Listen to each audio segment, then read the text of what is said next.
This episode of CU Live is brought to you with support from Stoff's Coffee Roasters. Since 1988, Stoff's has been offering specialty coffee hand-roasted right here in Central Ohio. Stoff's is also a proponent of meaningful community conversations, whether online or in person. Visit their website at stoffs.com for the latest information on their locations, or to order online and enjoy a cup of Stoff's while you watch this episode. Hi, welcome to CU Live. My name is Walker Evans. I am the co-founder and CEO of Columbus Underground.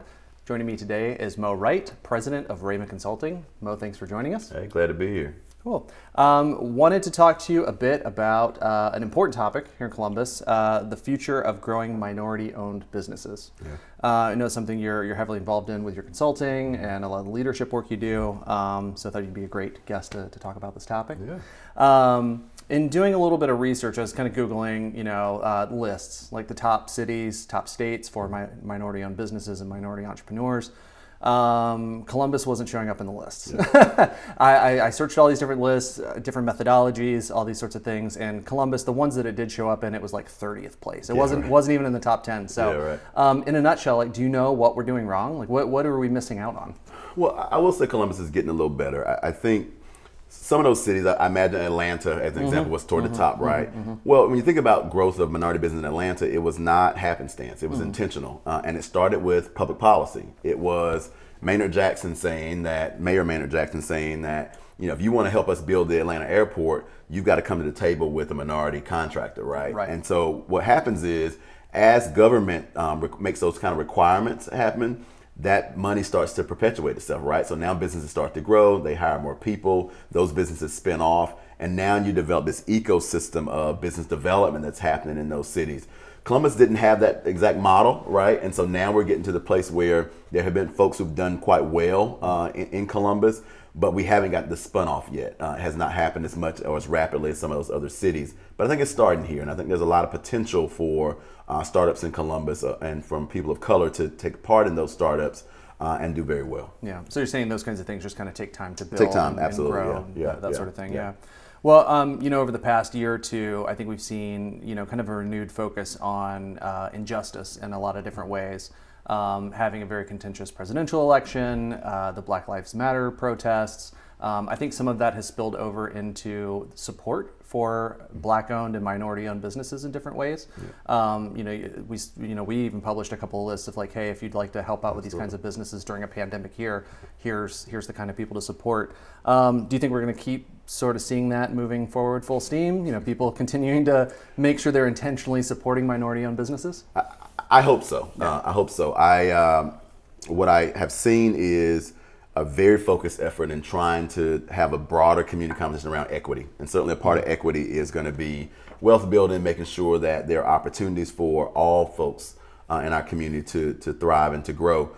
So I hope it does happen. I think there's some intentionality around looking in places we have not previously looked. So now even the question you asked around why is Columbus not doing better as it relates to developing minority business, people now asking the question, people demanding an answer to that question, people being pretty unapologetic about keeping their feet to the fire around getting better at it.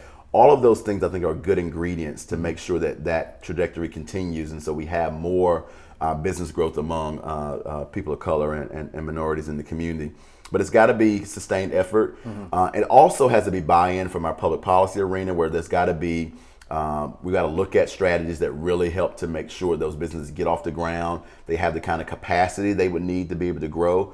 And then from our large corporate community, there's got to be a focus on making sure that you create opportunities for smaller businesses, that you unbundle some of those larger contracts so that smaller, more independent shops can get in there. Yeah. It takes a little more time to do that, but the benefit to the broader community is exponential, and those dollars stay in our community and not some national brand that might be operating from somewhere else. Yeah. When you said, that it needs to be a sustained effort, it immediately made me think of, even someone with good intentions can say, I want to make sure, I want to go out and support a minority-owned business.